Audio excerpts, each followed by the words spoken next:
अस्सलाम वालेकुम दोस्तों। पाकिस्तान क्रिकेट बोर्ड ने एशिया कप और ट्रांजिशन सीरीज के लिए 17 मेंबर स्क्वाड अनाउंस किया है। सबसे बड़ा क्वेश्चन जो आपका है कि बाबर रिजवान दोनों स्क्वाड में नहीं हैं और उनके ना होने की वजह पे बताइए। खासकर माइक हैसन ने वजह बताई है कि बाबर आजम इस स्क्वाड के अंदर क्यों नहीं है। एक दो और बड़े नाम भी स्क्वाड के अंदर नहीं है। पहले हम नाम मैं आपको बता देता हूँ कि कौन कौन से 17 मेंबर स्क्वाड के अंदर हैं और उसके बाद बातचीत हो जाएगी कि किसको शामिल क्यों किया गया है और किसको शामिल नहीं किया गया, उस पर जवाब क्या दिया गया है। सलमान अली आगा कप्तान है, Abrar Ahmed spinner first spinner, Faheem Ashraf all rounder, Fakhar Zaman, Haris Rauf, Hasan Ali, Hasan Nawaz, Hussain Talat, Khushdil Shah की वापसी हुई है, Mohammad Haris wicket keeper batsman, Mohammad Nawaz again all rounder, Mohammad Wasim junior की वापसी हुई है। ये सबसे खास पॉइंट है। साहबजादा फरहान, साइम अयूब, सलमान मिर्ज़ा, शहीन शाह आफरीदी और सुफियान मुकीम।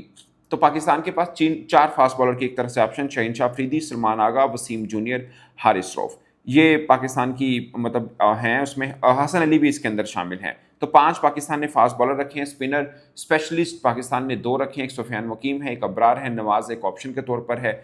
तो ये पाकिस्तान का स्क्वाड है। इसके अंदर नसीम शाह नहीं है, इसके अंदर दानियाल नहीं है, वो चूंकि इससे पहले वाले में रहे थे, मगर सलमान मिर्ज़ा की वापसी हुई है।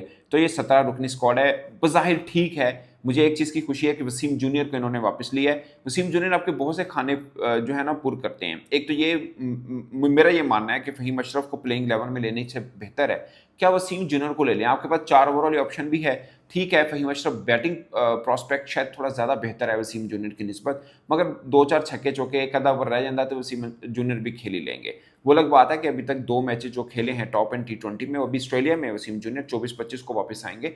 तो वहां पर वो उस तरह की भी बैटिंग में उस तरह की नहीं था, but he is very good bowler. मुझे लगता है कि उनको पाकिस्तान के वनडे फॉर्मेट में भी होना चाहिए, T20 में भी। मैं प्लेइंग 11 की बात कर रहा हूँ, उसमें भी होना चाहिए इनको। सोचिए ना, शहीन शाह अफरीदी, सलमान मिर्ज़ा, तीसरे बॉलर आपके पास वसीम जूनियर हों, साथ में आपके पास सुफियान मुकीम के ऑप्शन है, 4 पूरे बॉलर हैं। नवाज को आप ऑलराउंडर खिलाना चाहें तो आप खिला सकते हैं। तो 5 वाला भी फिट हो जाता है। फिर सलमान आगा भी हैं, साइम अयूब भी है, तो एक अच्छा डेकोरेटेड पाकिस्तान का प्लेइंग 11 बनता है। अगर वसीम जूनियर नहीं तो हारिस रऊफ की सूरत के अंदर भी आप तीसरे फास्ट बॉलर को डाल सकते हैं। सो एक बेहतर है। सलमान मिर्ज़ा की ऑडिशन मुझे अच्छी लगी है, वसीम जूनियर की ऑडिशन मुझे अच्छी लगी है। ये 2 खास बातें हैं। अब आते हैं बाबर आजम पे। ये वक्त भी था कि जब शुरू उनके नाम से होता था कि बाबर रिजवान, बाकी बाकी 13 या 15 खिलाड़ी बाद में होते थे। मगर अब ये है कि सबकी नज़रें हैं कि बाबर रिजवान टीम में होंगे या नहीं होंगे। खैर, बाबर पर ज़्यादा रहा क्योंकि बाबर का जिक्र बहुत रहा। तो जवाब ये है कि बाबर रिजवान दोनों नहीं है। बाबर के ऊपर सवाल उनसे हुआ, माइक हैसन से और आकिब जावेद से भी। तो माइक हैसन ने यह जवाब दिया कि बहुत हार्श है ये कहना कि बाबर आजम की फॉर्म गिर गई है, क्योंकि 3 ही मौके मैचेस खेले हैं, उसमें भी एक में उन्होंने 47 रन कर दिए, मतलब 50 नहीं कर पाए, आउट हो गए, बट उन्होंने थोड़ी सी इनिंग बेहतर खेली है। बट 3 मैचेस के ऊपर हम उनकी फॉर्म को या बैटिंग के ऊपर बात करें तो थोड़ा हार्श रहेगा। मगर ये बात सच है कि बाबर आजम को कुछ चीज़ें कही गई हैं कि उनको इम्प्रूव करने, कुछ एरियाज़ पे इम्प्रूवमेंट लेके आनी है, जिसमें स्ट्राइक रेट का जिक्र माइक हैसन ने प्रेस कॉन्फ्रेंस के अंदर किया। फिर उन्होंने ये भी कहा कि हमें फॉर्म वाले क्रिकेटर चाहिए। आखिरी 6 मैचेस में साहबजादा फरहान ने 3 में मैन ऑफ द मैच लिए हैं। सो साहबजादा फरहान को आप इग्नोर नहीं कर सकते, इसलिए साहबजादा फरहान तो टीम में होंगे। मगर बाबर आजम पाकिस्तान के अच्छे बल्लेबाज हैं। कुछ एरियाज़ हैं जिस पर बाबर आजम को इम्प्रूव करना है, वो इम्प्रूवमेंट हो जाती है।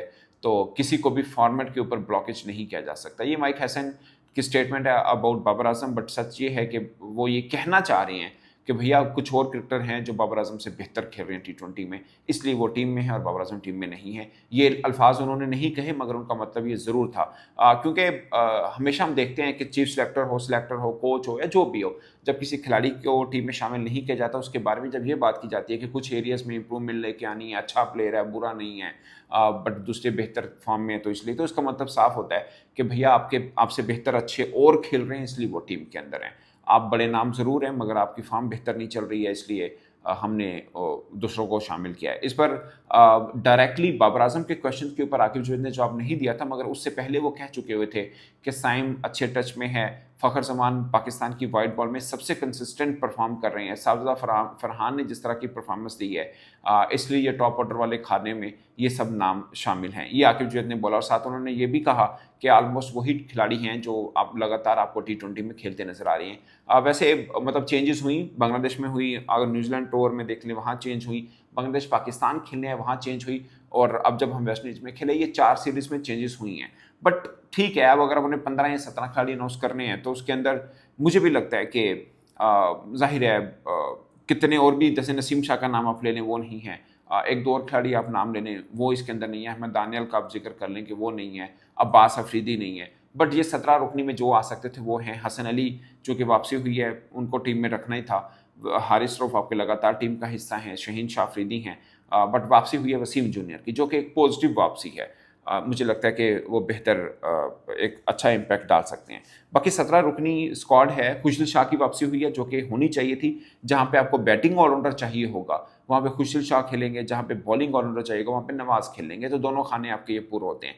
खुशदिल को ड्रॉप क्यों किया था वो समझ में नहीं आया, और अब देखिए ऑल इंपॉर्टेंट सीरीज में आपने उनको शामिल भी कर लिया है। सो खुशदिल तो बनते हैं। तो ये एक स्क्वाड है पाकिस्तान का, 17 रुकनी स्क्वाड है, जो मुझे लगता है कि बैलेंस स्क्वाड है, बुरा नहीं है। आप इसमें कह सकते हैं कि वो फलां नहीं है फलां नहीं है, बट ओवरऑल ये वही लड़के हैं जो ऑलरेडी आपके साथ खेल रहे हैं। अब इसमें से अगर आपने 17 रुकनी स्क्वाड 11 रुकनी स्क्वाड बनाना हो, थोड़ा सा रहेगा, depends on pitch. For example आप अगर शारजा में खेल रहे हैं और आपका अफगानिस्तान के साथ मैच है, क्योंकि शुरुआत के अंदर वही मिलेगा आपको, फिर आपने जब एशिया कप के मैचेस खेलने तो दुबई में पाकिस्तान ने ज़्यादा मैचेस खेलने हैं। अगरचे एक ही कंडीशन है, दुबई शारजा में कोई 25-30 किलोमीटर का ही फ़र्क है, ज़्यादा है नहीं लगता, एक शहर टाइप ही है, दूर नहीं है इतना ज़्यादा।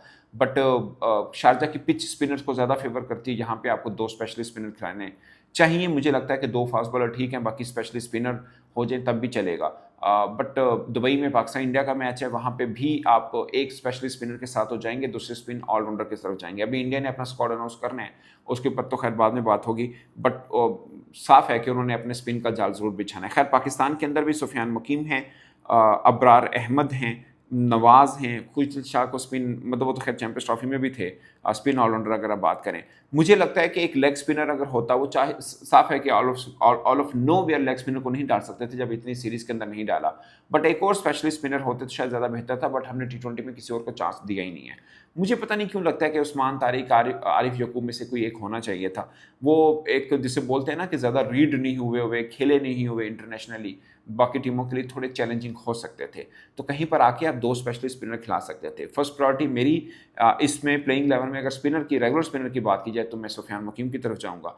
सेकंड ऑप्शन ऑफ कोर्स आपके पास अबरार है इस टीम के अंदर भी, और फिर ये भी आपने देखना है अगर प्लेइंग 11 में कहीं पे आपको बॉलिंग ऑलराउंडर खिलाना पड़ गया तो नवाज की ऑप्शन है, अदरवाइज आपके पास खुशदिल शाह की ऑप्शन भी है। सो आप इसके अंदर अगर प्लेइंग 11 बनाना चाहें तो आपके पास साइम अयूब, साहबजादा फरहान, ये 2 आपके पास ऑलराउंडर आ गए, फिर आपके पास हारिस विकेट कीपर बैट्समैन आ गए, फिर फ़खर चौथे नंबर पे आ गए, 5वें पे सलमान आगा आ गए, छठे के ऊपर आपके पास हसन नवाज की ऑप्शन आ जाती है।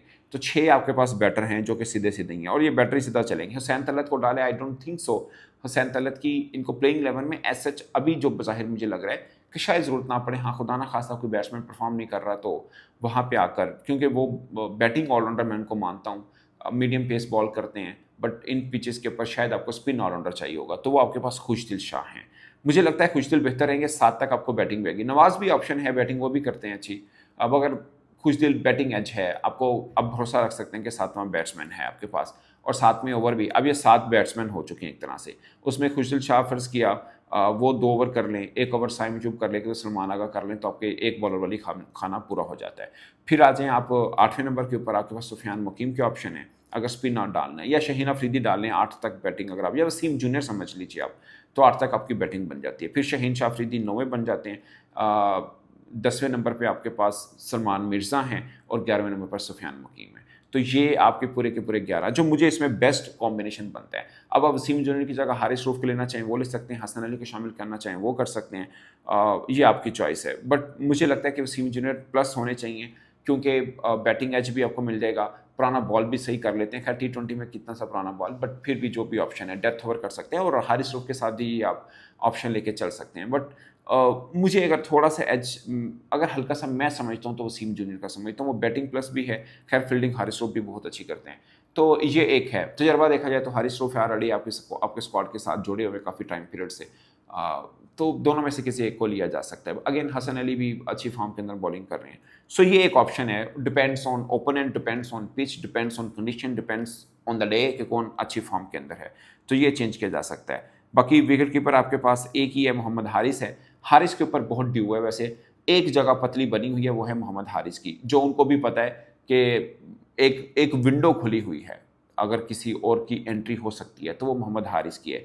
खैर बहुत ज़्यादा उन पर बात करना भी हार्श होगा, क्योंकि अभी जब बांग्लादेश के खिलाफ हमने होम सीरीज़ खेली थी तो वो मैन ऑफ द सीरीज़ थे, 100 भी किया था उन्होंने। उसके बाद 2 सीरीज़ में परफॉर्म नहीं कर पाए, ये बात सच है। उसमें डाइसी पिच के ऊपर वो थोड़े से लड़खड़ाते हुए नजर आए हैं, तो ये उनको करना है कि आपने जब शारजा में अफगानिस्तान के खिलाफ खेलना है तो वहाँ पे आपका ड्यू है कि आप बड़ी इनिंग लाजमी खेलें, बताएं कि भाई आप डाइसी पिच के ऊपर भी अच्छा खेल सकते हैं। बाकी कीपर तो वो तगड़ा ही है, और मुझे यकीन मानिए बड़ा डेयरिंग क्रिकेटर लगता है, ब्रेव क्रिकेटर लगता है, मगर एक उनकी खामी है कि वो डाइसी पिच के ऊपर लड़खड़ाते हुए नजर आते हैं। वो चाहे हमने उनको ए टीम की तरफ से श्रीलंका में जब खेल रहे थे वहाँ पे उनको स्ट्रगल करते हुए देखा, जहाँ पे स्पिन ट्रैक होता है वहाँ थोड़े वो स्ट्रगल कर रहे होते हैं। आई होप कि वो खुद भी इस चीज़ को समझते होंगे और पॉजिटिव लेंगे इस बात को, और एक अच्छी पिच के ऊपर, बॉलिंग फ्रेंडली पिच के ऊपर बड़ी इनिंग खेल कर वो दिखाएंगे। ये उनके, जहाँ पर वो बॉलिंग पिच के ऊपर बड़ी इनिंग खेल गए ना, तो वो खिड़की बंद होगी जो अभी तक खुली हुई है। एक उनके ऊपर ही आता है कि यार वो के यहाँ पे आके थोड़ा स्ट्रगल कर रहे हैं कि स्पिन ट्रैक के ऊपर उनसे रन नहीं हो रहे हैं। तो ये एक खाना है जो कि खाली है पाकिस्तान टीम के अंदर। बाकी ऑलमोस्ट अभी फॉर्म में देखें, साइम की जगह पे कोई किसी का आना मुश्किल है। सबसे ज़्यादा फरहान सबसे अच्छी फॉर्म में है। फ़खर जमान, मैं वाइट बॉल में पाकिस्तान का सबसे बड़ा बल्लेबाज अब उनको मतलब पहले भी करता हूँ, बट मेरा ख्याल है कि वो सबसे बड़े परफॉर्मर हैं, या आप उनके ऊपर रख कर मैच लेके जा सकते हैं। हसन नवाज अच्छी फॉर्म में, सलमान आगा कप्तान हैं। एक 7वें नंबर की पोजीशन खाली है, कोई अच्छा ऑलराउंडर जैसे मैंने ए टीम में देख रहा हूँ, अब्दुल समद, वो सिर्फ बैटिंग करते हैं, बॉलिंग नहीं करते हैं। आपके पास इरफान नियाजी भी एक ऑप्शन है, वो भी बैटिंग करते हैं। हाँ, सीना कंट्री में पड़ गया तो वो थोड़ा मीडियम पेस बॉल भी कर लेते हैं। एक मास सदाकत लड़का है, साद है, साद मसूद हैं, वो लेग स्पिन भी करते हैं। तो ये वाले खाना है, 2 खाने। एक हारिस वाला, अगर उन्होंने भी डाइसी पिच के ऊपर थोड़े एक आधी लंबी इनिंग खेल दी या कंसिस्टेंसी दिखा दी तो वो खाना भी बंद होगा, क्योंकि कीपर वो तगड़ा है लड़का। फिर नीचे 7वें नंबर पे एक पोजीशन है जहाँ पे कभी नमाज खेल लेते हैं, कभी फ़हीम अशरफ खेल लेते हैं, कहीं पे आप खुशदिल शाह खेल सकते हैं। वो एक खाली है। अगर कोई तगड़ा बैट्समैन विद बॉलिंग एज आ जाता है तो वो खाना भी फिल हो पाएगा। तो 2 पोजीशन हैं अभी भी पाकिस्तान टीम में जो किसी की एंट्री हो सकती है, बाकी ऑलमोस्ट सबकी सब फिल हैं। तो दोस्तों, आपको ये स्क्वाड कैसा लगा, वो अपनी राइट कमेंट की सूरत में जरूर बताइएगा। मेरी तरफ से इतना ही, इजाज़त दीजिए। अल्लाह हाफिज़।